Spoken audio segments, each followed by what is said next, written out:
Hello बेटा, how are you all. तो सबसे पहले नमस्ते टू ऑल ऑफ यू बेटू। तो होप कि आप लोग कर रहे होंगे। फर्स्ट चैप्टर जितना हमने डिस्कस किया हुआ वो आपका हो गया होगा वहां तक। सो बेटा, लास्ट हमने जो पीपीटी में डिस्कस किया था वीडियो, लास्ट लेक्चर जो आपको दिया था वो पीपीटी बेस्ड वीडियो लेक्चर था। उसमें हम लोगों ने properties of matter and there measurement के बारे में डिस्कस किया था। उसमें बेटा एक लास्ट में डेंसिटी के बाद एक टॉपिक बच जाता है टेम्परेचर का, ठीक है। तो उसमें आप कुछ नहीं है, दैट इज वेरी सिंपल सा टॉपिक है, ये आपकी एनसीईआरटी में भी है, वो ऑलरेडी हम लोग 9th 10th स्टैंडर्ड में करके भी आए हैं। स्केल ऑफ टेम्परेचर मेजरमेंट आपको पता है, हम 3 स्केल्स का यूज करते हैं, ठीक है। 3 scales we use for temperature measurement. कौन कौन से?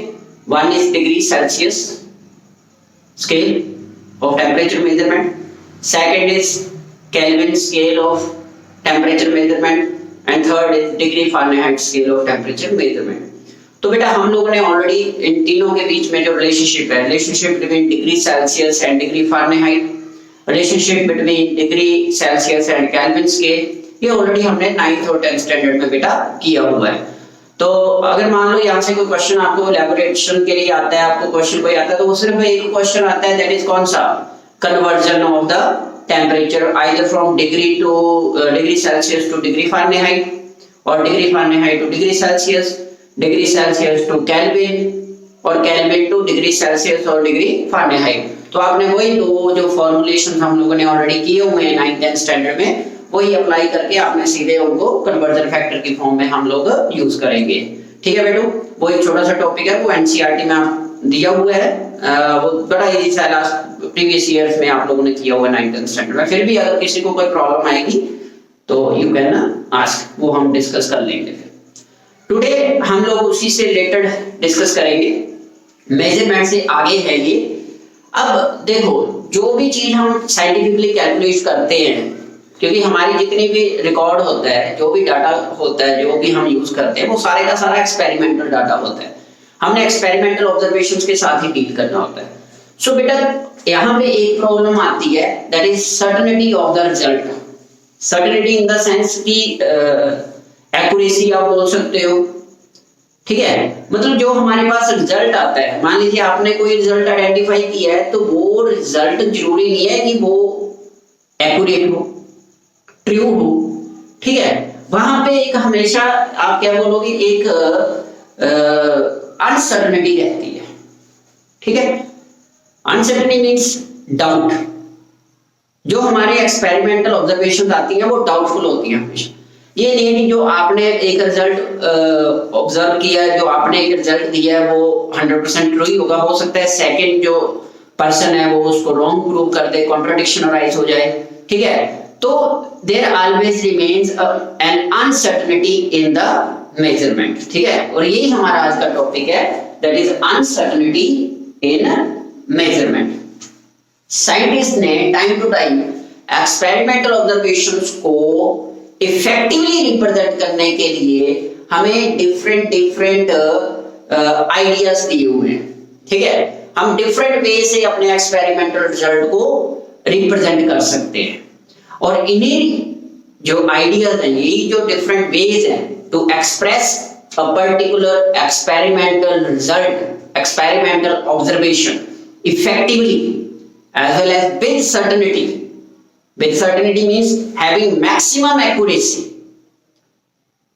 So these ideas will be discussed under the topic uncertainty in measurement। इसमें कौन कौन से टॉपिक बेटा आते हैं आपके पास, वो नोट कर लीजिए। सबसे पहले जो हम लोग डिस्कस करेंगे, इसी वीडियो में डिस्कस कर लेंगे ये, that is your scientific notation.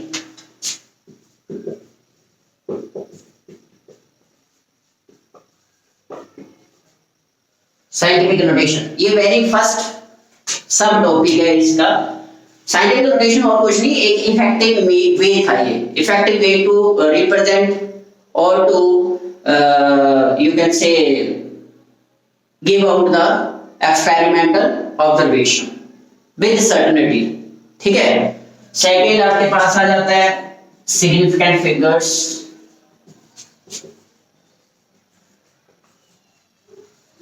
significant figures, ठीक बेटो। इसके बाद आपके पास आ जाता है the next one is your that is accuracy and precision topic, इसी में आ जाता है थर्ड टॉपिक।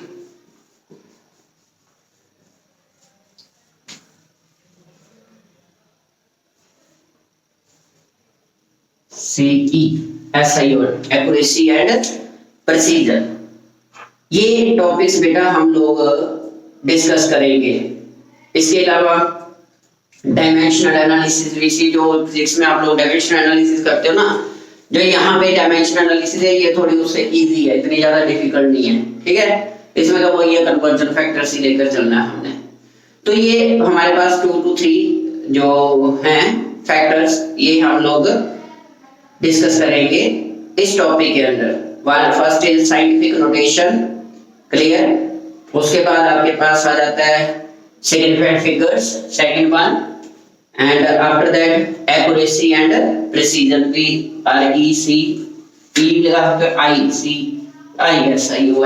स्पेलिंग्स ध्यान रखना थोड़े से, ठीक है।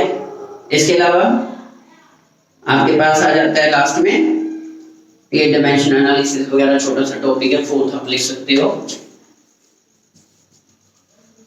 डायमेंशनल एनालिसिस, ठीक है बेटा। ये 4 टॉपिक्स आते हैं इस सिंपल अनसर्टेनिटी मेजरमेंट में टॉपिक में, ये सब टॉपिक्स हैं सारे के सारे। तो ये 1 by 1 हम लोग डिस्कस करेंगे, छोटे छोटे लेक्चर्स बनाएंगे हम, ज्यादा लेंथी वाले लेक्चर्स नहीं इंट्रोड्यूस करवाएंगे, ठीक है। तो सबसे पहले हम करेंगे scientific notation. Scientific notation, scientific notation के लिए बेटा आप लिख सकते हो definition. Scientific notation, you can write it is the representation of a given experimental value in exponential form, in exponential form।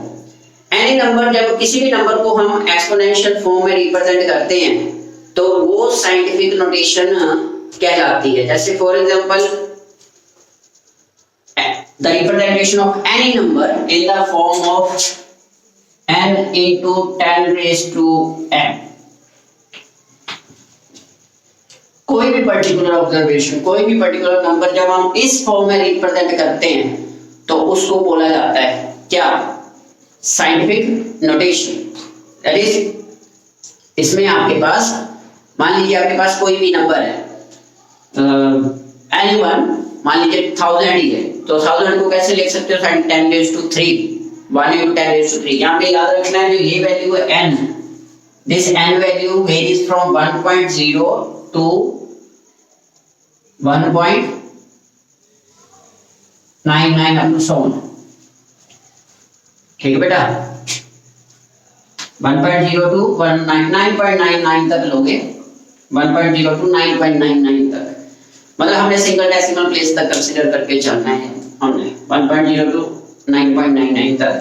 और जो स्मॉल वैल्यू ऑफ n होगी that will be equal to any मान, negative और positive कोई भी, that is -1 या -n से लेकर 0 भी हो सकती है, पॉजिटिव n कुछ भी हो सकता है, ठीक है, कोई भी वैल्यू हो सकती है। ये 0 1 2 3 negative as well positive means integers आप कोई भी ले सकते हो इस केस में, ठीक। So this is the scientific notation, positive और नेगेटिव वैल्यू कोई भी हो सकती है। सो साइंटिफिक नोटेशन क्या बोलोगे आप, it is simply the representation of a particular observation in the terms of n into 10 raised to n form। किसी भी नंबर को इस फॉर्म में रिप्रेजेंट करना क्या है, साइंटिफिक नोटेशन है, where n is ranges from 1.0 to 9 तक वेरी करता है, ये डिजिट टर्म कहलाती है। क्या कहलाती है? Known as digit term. ये डिजिट टर्म होती है और ये आपके पास कोई भी नेगेटिव और पॉजिटिव वैल्यू, एक्सपोनेंट कहलाता है ये, नॉन एज एक्सपोनेंट, ठीक है, विद पॉजिटिव और नेगेटिव वैल्यू। ठीक है बेटा, इसकी जरूरत क्यों पड़ी? सबसे बड़ी बात, why we need to discuss और to represent the particular data in scientific notation. क्यों हम साइंटिफिक नोटेशन में क्यों रिप्रेजेंट करते हैं पर्टिकुलर डाटा को, क्यों रिप्रेजेंट करेंगे? तो इसके पीछे बड़ा सिंपल सा कॉज है। एक्चुअल में केमिकल साइंसेस में हमें डील करना पड़ता है either very very small numbers और वेरी वेरी लार्ज नंबर्स, या तो बहुत ज्यादा स्मॉल टू स्मॉल नंबर्स के साथ हमें डील करना पड़ता है ड्यूरिंग एक्सपेरिमेंटेशंस के दौरान, ठीक है, या फिर बहुत लार्ज नंबर्स जो होते हैं। जैसे दो एग्जांपल सिंपल सी मैं लेता हूं, मास ऑफ इलेक्ट्रॉन, ठीक, and Avogadro number. Mass of electron and Avogadro number. Mass of electron is very very small, ठीक है, and Avogadro number is very very large number. अगर हम इनको एज इट इज लेते हैं, मतलब साइंटिफिक नोटेशन में कन्वर्ट करके नहीं यूज करते, इनको डायरेक्ट यूज करते हैं, then the calculations involving such numbers, such huge or so small numbers makes them too difficult। जो calculations है वो बहुत ज्यादा डिफिकल्ट हो जाती हैं without this, without scientific notation. जैसे फॉर एग्जांपल जो मास ऑफ इलेक्ट्रॉन होता है आपके पास, मास ऑफ इलेक्ट्रॉन एक्चुअली वो आपके पास होता है 0.000000000।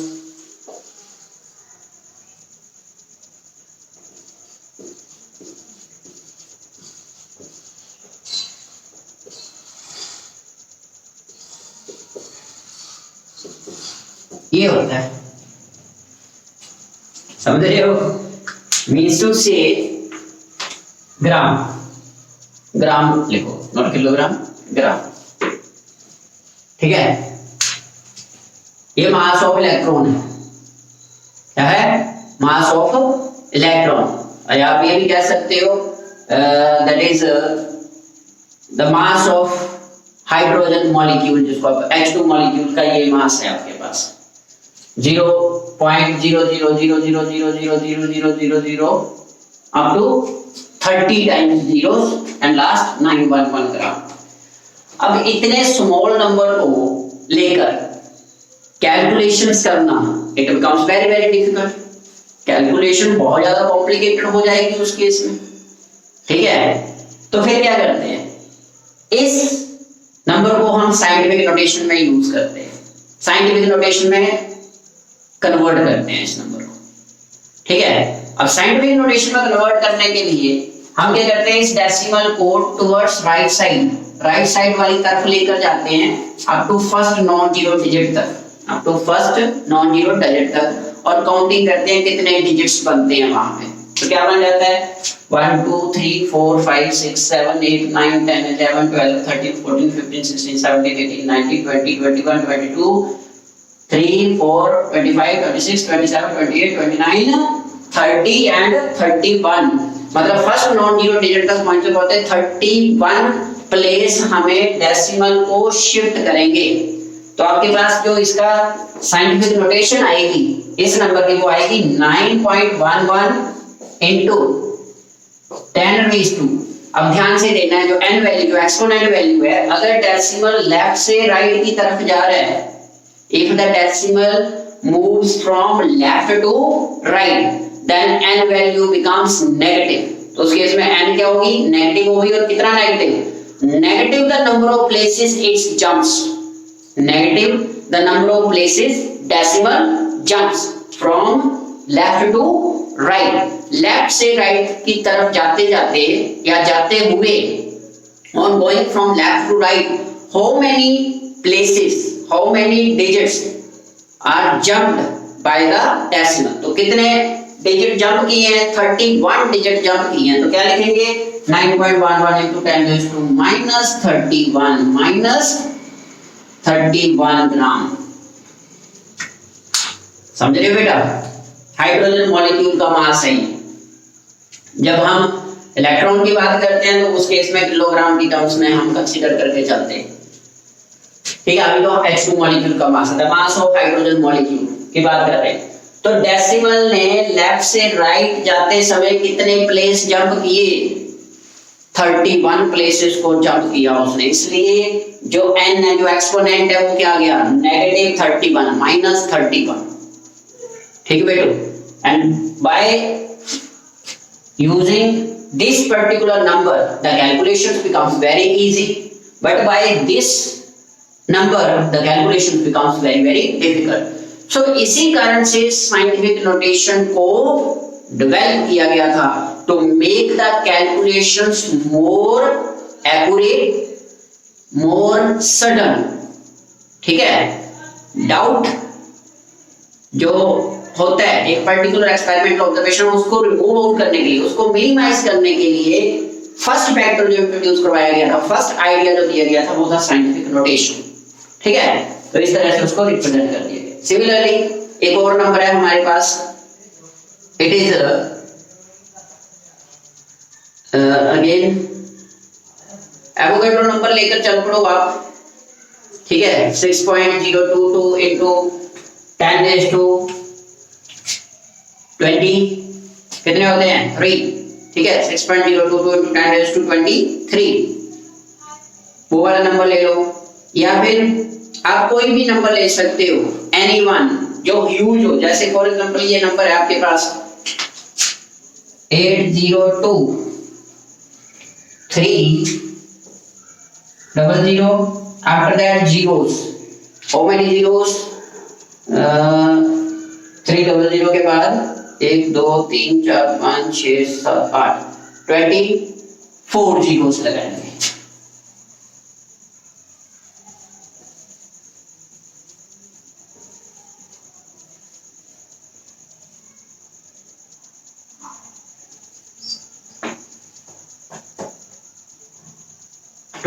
जीरोस।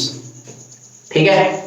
अब इतने बड़े नंबर को लेकर कैलकुलेशंस करना बिकम्स वेरी डिफिकल्ट, बहुत ज्यादा डिफिकल्ट हो जाएगा इतने बड़े नंबर को कैलकुलेशंस करना। यानी आपका डेसिमल यहाँ पे है 0.00, ये है आगे जाके।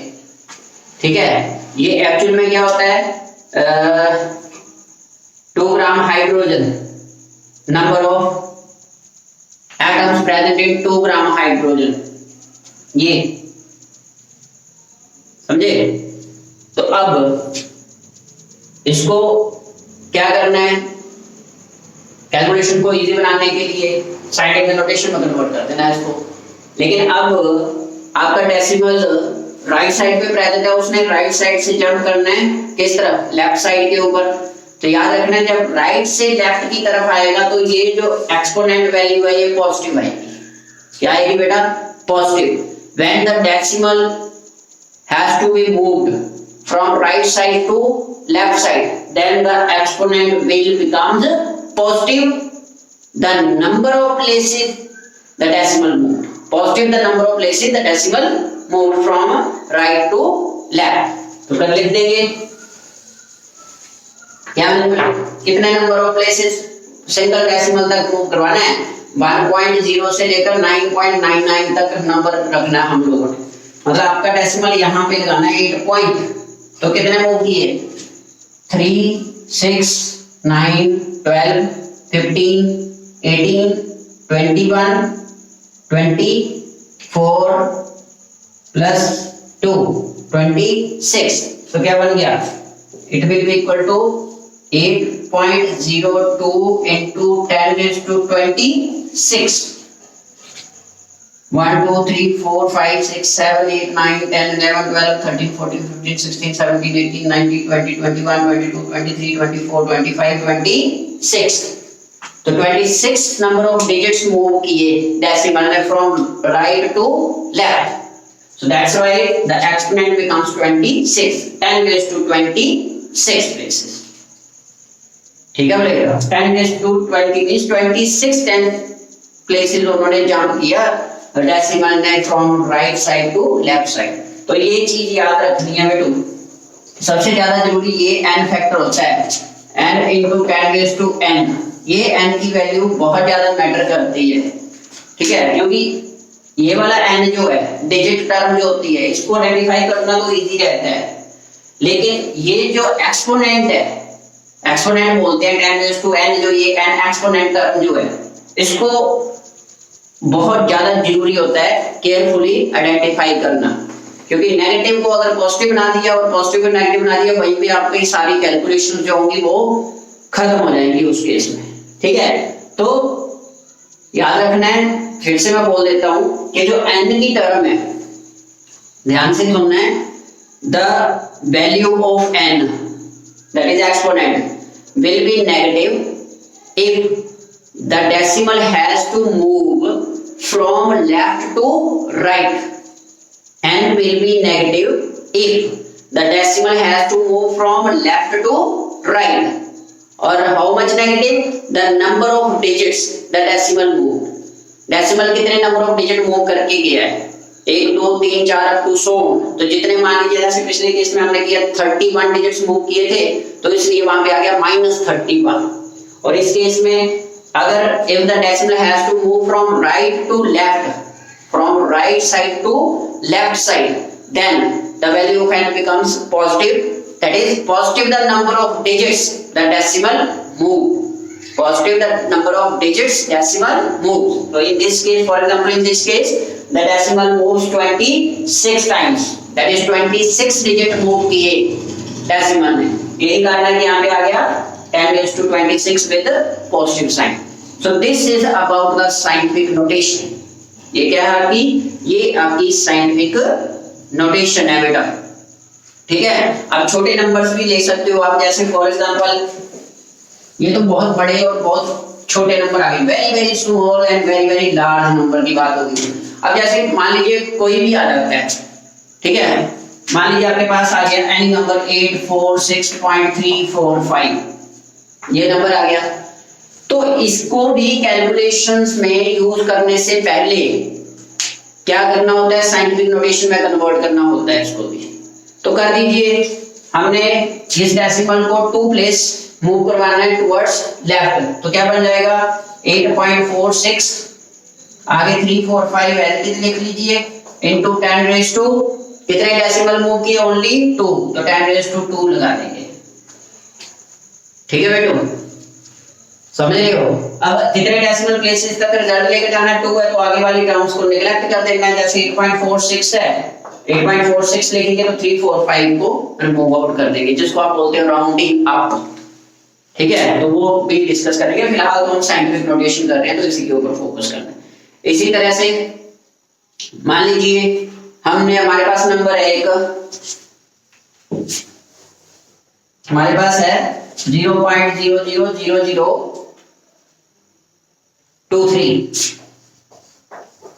इस नंबर को लेकर मान लो कैलकुलेशंस वगैरह करनी है हम लोगों ने, तो हम क्या करेंगे, इसको एज इट इज नहीं यूज करेंगे, इसको पहले साइंटिफिक नोटेशन में कन्वर्ट करेंगे। तो क्या बन जाएगा, कितने डेसिमल प्लेस मूव करेगा डेसिमल, 1 2 3 4 5, 2 पॉइंट तक लेकर जाना है ना, फर्स्ट नॉन जीरो डिजिट के बाद डेसिमल लगाना है, तो कितने डिजिट मूव किया, 1 2 3 4 5 डिजिट्स, तो बन जाएगा 2.3 into 10 raised to -5, -5 left to right, समझ रहे हो, ये होती है, क्लियर।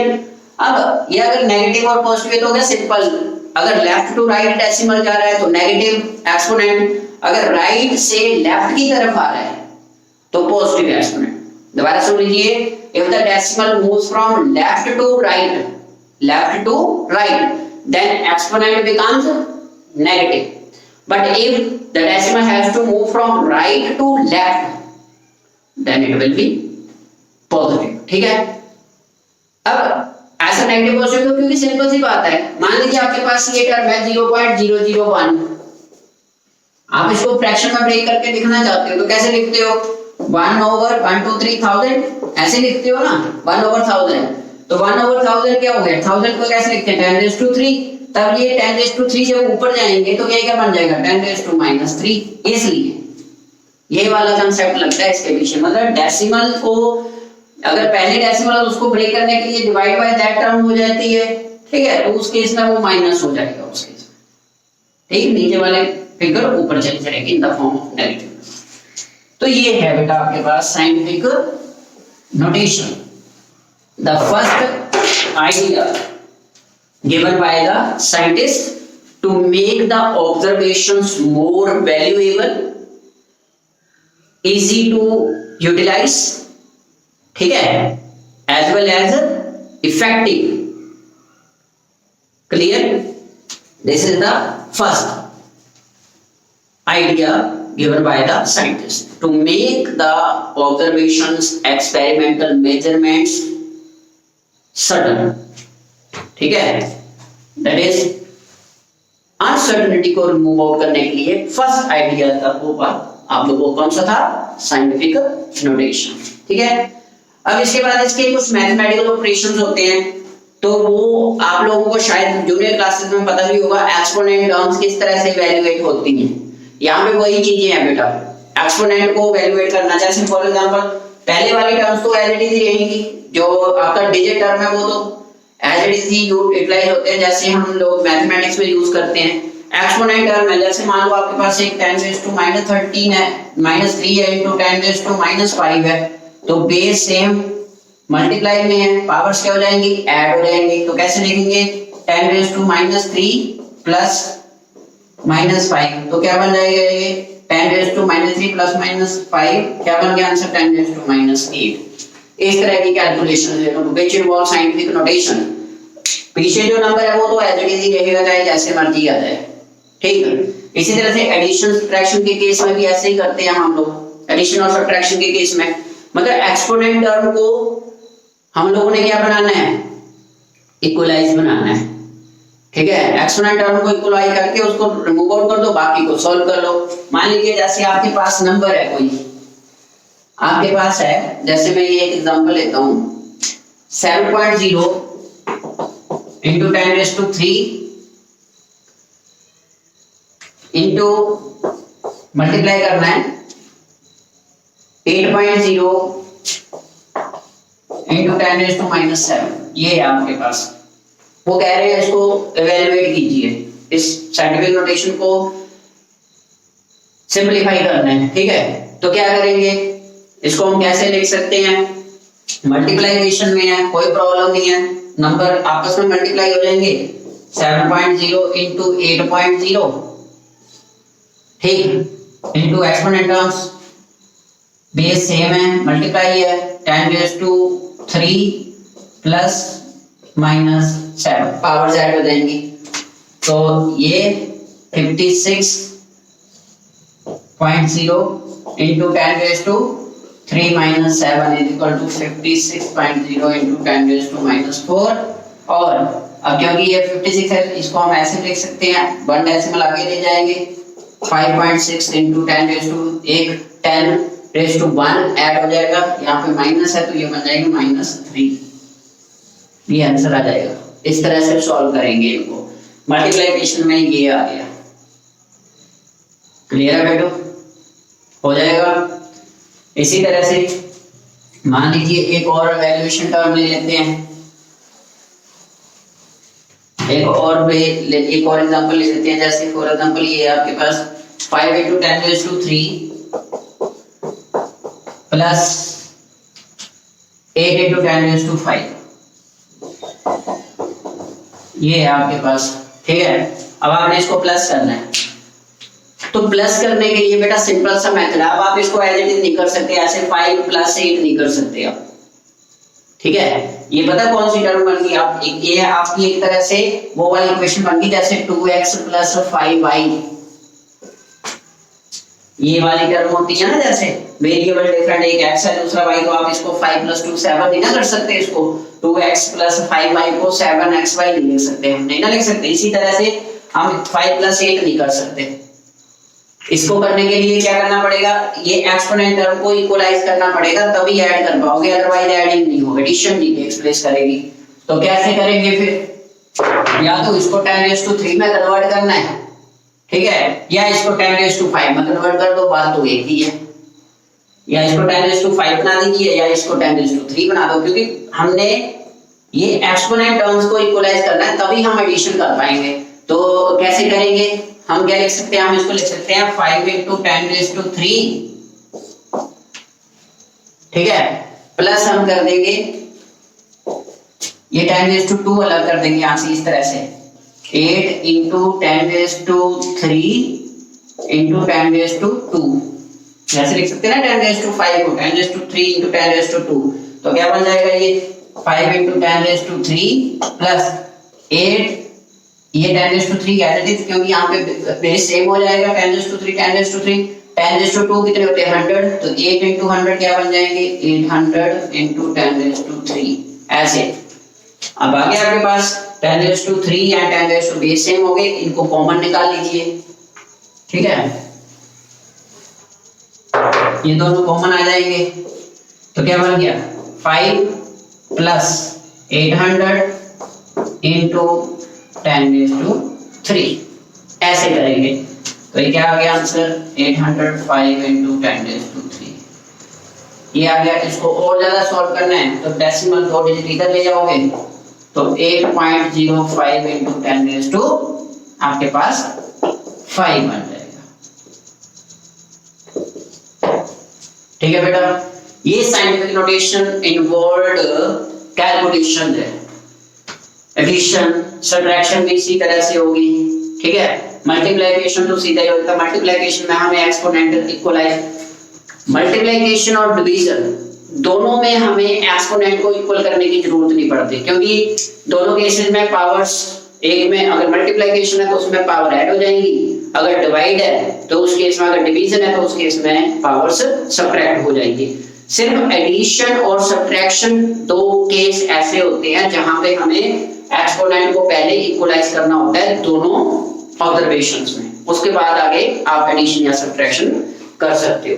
तो बेटा ये है आपके पास ऑल अबाउट साइंटिफिक नोटेशन, इसको एक बार थॉरोली रीड आउट कर लेना है, ठीक है। अगर इन केस कोई इशू अराइज होता है देन यू कैन आस्क, पहले उसको क्लियर करना, उसके बाद ही आगे चलेंगे, बिकॉज बेटा these are very very important.